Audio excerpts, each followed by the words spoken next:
बिस्मिल्लाहिर्रहमानिर्रहीम।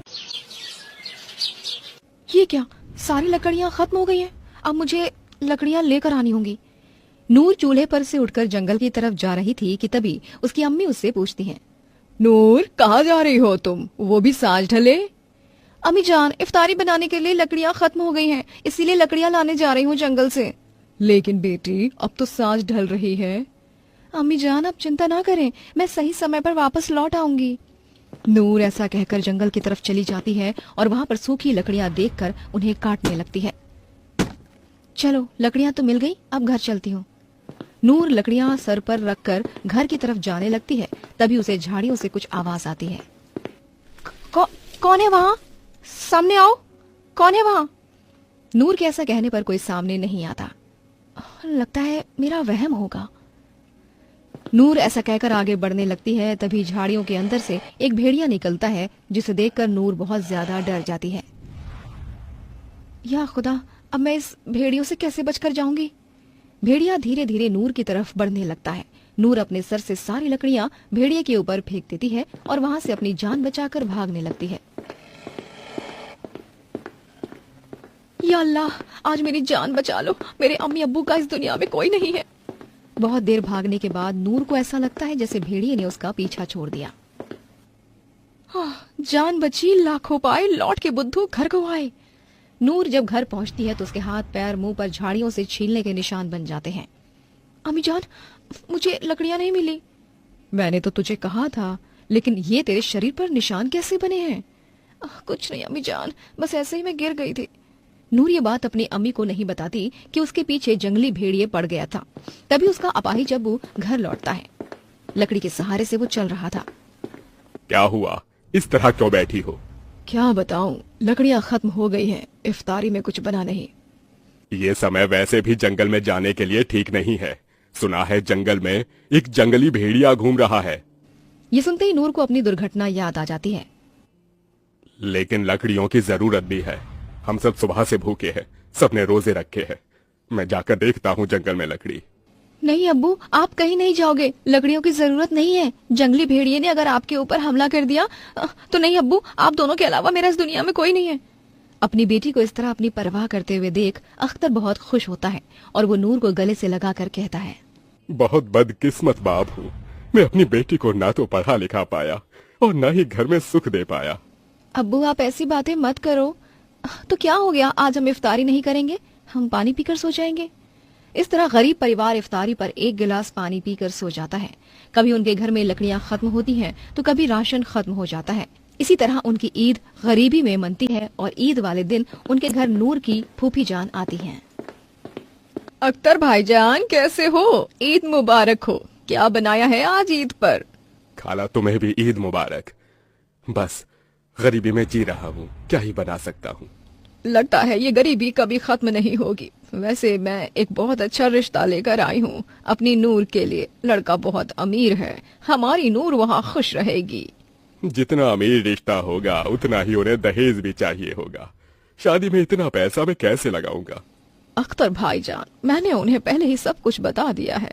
उन्हें बस हमारी नूर चाहिए, क्योंकि पूरे गांव वालों ने नूर की बहुत तारीफ की है और फिर शादी का खर्चा भी वही लोग उठाएंगे। तुम्हें परेशान होने की जरूरत नहीं है। ये सुनकर फातिमा और अख्तर दोनों ही खुश हो जाते हैं। अगर ऐसी बात है तो हमें इस रिश्ते से कोई एतराज नहीं है। इस तरह नज़मा अपनी भतीजी का रिश्ता एक अमीर घर में कर देती है, जिसके चलते बहुत जल्दी नूर एक अमीर घर के लड़के से निकाह कर लेती है और अपने अमीर ससुराल के लिए विदा हो जाती है। आ जाओ नूर, इसे अपना ही घर समझो। नूर अपने बड़े से अमीर घर की चकाचौंध को देखकर हैरान ही रह जाती है, क्योंकि इससे पहले उसने इतना बड़ा घर कभी नहीं देखा था। ये कितना बड़ा घर है, मुझे तो यकीन ही नहीं आता कि मैं इस घर की बहू हूँ। खुद पर विश्वास रखो, तुम इसी घर की बहू हो। रुकैया नूर को उसके कमरे में छोड़ने जाती है। आज से तुम्हारा ये कमरा है, मेरा बेटा इसी में रहता है। ये कमरा तो किसी ख्वाब की तरह है, जिसे मैं खुली आंखों से देख रही हूँ। बहू, ख्वाब से बाहर आ जाओ और अपने सामने हकीकत को देखो। रुकैया इतना कहकर चली जाती है। उसके जाने के बाद वहाँ पर आमिर आता है। तो तुम्हें कैसा लगा तुम्हारा कमरा? स्पेशल तुम्हारे लिए डेकोरेट भी करवाया है। बहुत खूबसूरत है। ऐसा तो मैंने सपने में भी नहीं देखा।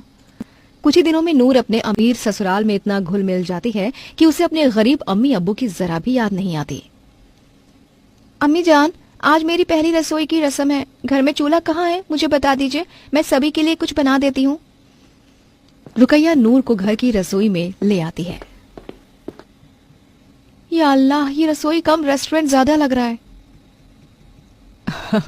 अरे तुम भी ना, ये रसोई है, बताओ तुम्हें क्या बनाना है। अब मीठे में हलवा बना लेती हूँ। ठीक है, गाजर का हलवा बना लो, ये रहा सारा सामान। लेकिन चूल्हा कहाँ है अम्मी जान, और कहीं लकड़ियां भी नहीं दिखाई दे रही। ओहो, यहाँ पर लकड़ी और चूल्हे की जरूरत नहीं है। हाँ, फिर खाना कहाँ बनेगा? एक बटन दबाओ और ऑटोमेटिक गैस जल जाएगी, इसी पर खाना बनाओ। इस तरह इतने अमीर घर में नूर को इतनी सारी फैसिलिटीज मिलती हैं और वो बहुत खुश होती है। वो अपने अमीर ससुराल में इतनी खुश थी कि वो अपने अम्मी अब्बू के पास जाना ही नहीं चाहती थी। देखो नूर, तुम्हें अपने अम्मी अब्बू से मिले 1 साल हो गया। चलो तुम्हें मिलाकर ले आता हूँ। हाँ मुझे पता है, लेकिन दरअसल रमजान चल रहे हैं ना, और मेरे ससुराल की ये मेरी पहली ईद है, तो मैं वहाँ जाकर ईद खराब नहीं करना चाहती। ठीक है, जैसा तुम चाहो। इस तरह रमजान पर नूर अपने अमीर ससुराल में खुशी खुशी रमजान मना रही होती है। नए नए कपड़े लाती है और साथ में इफ्तारी में बहुत अच्छे अच्छे पकवान भी खाती है। कुछ दिन रमजान बीतने के बाद जब ईद आने वाली होती है, कल ईद है, कल ईद पर मैं दही भल्ले, शाही कोरमा, दम बिरयानी और चिकन कोफ्ते बनाऊंगी। नूर ऐसा सोचकर शाम की इफ्तारी लेकर सो जाती है। अगले दिन जब वो उठती है तो अपने पति और अपनी सास को ईद की मुबारकबाद देती है। आप सभी को ईद मुबारक, आज मैं आप सभी के लिए बहुत अच्छी अच्छी चीज बनाने वाली हूँ। नूर ऐसा कहकर रसोई में जाती है, तभी अचानक से उसका फोन बजता है। अरे ये बिना नाम का नंबर किसका है, उठाकर देखती हूँ। जैसे ही नूर फोन उठाती है, फोन के दूसरी तरफ उसकी फूफी जान कहती हैं, अरे बेटी, अमीर ससुराल जाकर अपने अम्मी अब्बू की तुझे जरा भी याद नहीं आई? अरे एक बार उनकी हालत के बारे में तो सोचती। आज ईद है, उनके आखिरी वक्त पर तू अपना चेहरा तो दिखा जा उन्हें। ये सुनते ही नूर के हाथों से फोन गिर जाता है और वो फूट फूट कर रोने लगती है। क्या हुआ, इस तरह क्यों रो रही हो? अमीर ससुराल में आने के बाद मैं इतनी मसरूफ हो गई कि मैंने अपने अम्मी अब्बू के बारे में जरा भी नहीं सोचा। एक बार भी उन्हें मैं मिलने नहीं गई और यहाँ अमीरों की तरह ईद मना रही हूँ, और वहाँ आज के दिन मेरे अम्मी अब्बू अपनी आखिरी सांस गिन रहे हैं। मुझे मेरे अम्मी अब्बू के पास ले चलिए। नूर की ये कहते ही आमिर उसे उसकी अम्मी अब्बू के पास लेकर जाता है, जहाँ वो अपने अम्मी अब्बू को बहुत बुरी हालत में देखती है। अम्मी अब्बू, ये क्या हो गया? आप दोनों बीमार कैसे पड़ गए? जंगल में भेड़िए ने हम दोनों को काट लिया था, तब से हमारी ये हालत हो गई है। अब तो लगता है कि खुदा के दरवाजे पर ही हमें जगह मिलेगी। बेटी, तुम अमीर ससुराल में खुश तो हो ना? मैं खुश हूँ, लेकिन अल्लाह के लिए आप ऐसी बातें ना करें। आपको कुछ नहीं होगा, मैं आपका इलाज करवाऊंगी। इस तरह नूर उसी वक्त अपने अम्मी अब्बू को अस्पताल लेकर पहुंचती है, जहां भेड़िए के कटे हुए का जहर डॉक्टर इलाज द्वारा उसके अम्मी अब्बू के शरीर से निकाल देते हैं। सही वक्त पर ले आए, वरना इनकी जान जा सकती थी। लगता है ये बस अल्लाह ताला का कोई करिश्मा है जो इस ईद पर तुम्हारे अम्मी अब्बू बच गए।